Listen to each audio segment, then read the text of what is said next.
ஐஸ்கிரீம்லாம் சாப்பிடக்கூடாது, சின்ன பிள்ளைங்களாம் போங்க. நல்லா சாப்பிடக்கூடாது எதுவுமே. நீ என்ன பூ கட்டுறது உனக்கு வேலையை வச்சுக்கிட்ட? இப்போ எவ்வளோ நேரம் காலையிலேருந்து பால் வாங்கிட்டு வந்து கொடுத்தா இன்னுமே கட்டிட்டு உட்காந்துக்கிறேன். எனக்கு ஐஸ்கிரீம் வாங்கி தரவே மாட்டியா? ஐஸ்கிரீம் இல்லையே. கோன் ஐஸ் இல்லை, எந்த ஐஸ் இல்லை. போ சும்மா. இல்லை நீ சாப்பிட்டா பிள்ளைங்க சாப்பிட்டோம். இதெல்லாம் அவர் வேலை இல்லை, கம்முன்னு இருக்கு. இல்லை பூ வாங்கி கொடுத்து அதே வேலையை உட்காந்துக்கிட்ட கட்டுறதுக்கு.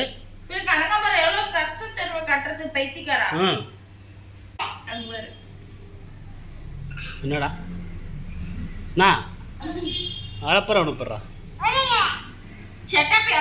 கீர்த்தி, நீ என்ன பண்ணுகிற கீர்த்தி? உங்க அம்மா காலையிலேருந்து இதே வேலையா போச்சு. காலையிலயா? எத்தனை மணிக்கு? 12 மணிக்கு 12:30க்கு வாங்கிட்டு வந்தேன். எது காலைல 10:45 வாங்கிட்டு வந்து தரல? காலைல 10:45க்கு நீ வாங்கிட்டு வந்த. 10:45 இப்ப டைம் என்ன? 1:30 மணி வரை கட்டிட்டியா? 2 மணி நேரமா? வீடெல்லாம் பாரு எவ்வளவு குப்பையா இருக்கு பாரு. யார் சாப்பிட்டு போட்டது? நான் 2 கலக்கா தான் சாப்பிட்டேன், மீதி எல்லாம் யார் சாப்பிட்டு?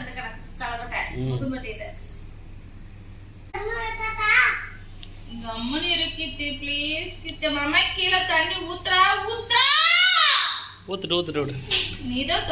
நான்லாம் துடைக்கவே மாட்டேன்.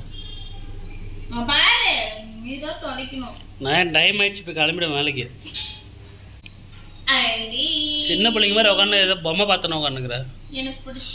ஆமாம் ஆமாம், ஐடி தான் வந்து சோறு போடுவா உனக்கு.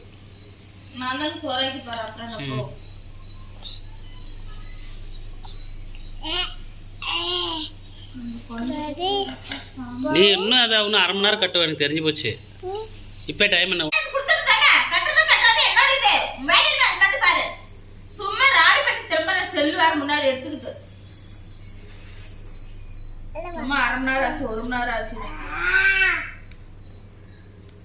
எவ்வளோ பூ வாங்கிட்டு வந்து கொடுத்தேன்? 100 கிராம் 30 ரூபாய் வாங்கிட்டு வந்து கொடுத்தேன்.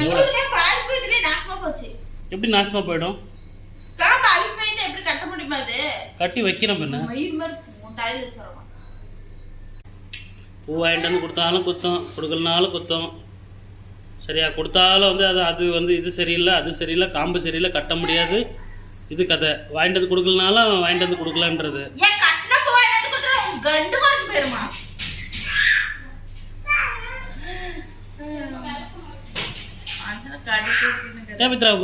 பூ போத ரோட்ல வந்து வாங்கிட்டு வந்து கொடுத்தா கட்டி வைங்களா? அது கூட கஷ்டமா இருக்குதா? எப்படி முன்ன மாதிரி கிளவி கிளவி ஆயிட்டியா? இல்ல 100 வயசு கிளவி ஆயிட்டியா?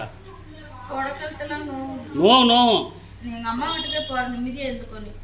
வீட்டுக்கே போ, யார் வீட்டுக்கே போ. அது விட்டுனா அவங்க அம்மா வீட்டுக்கு போறாங்க, அம்மா வீட்டுக்கு போறேன்.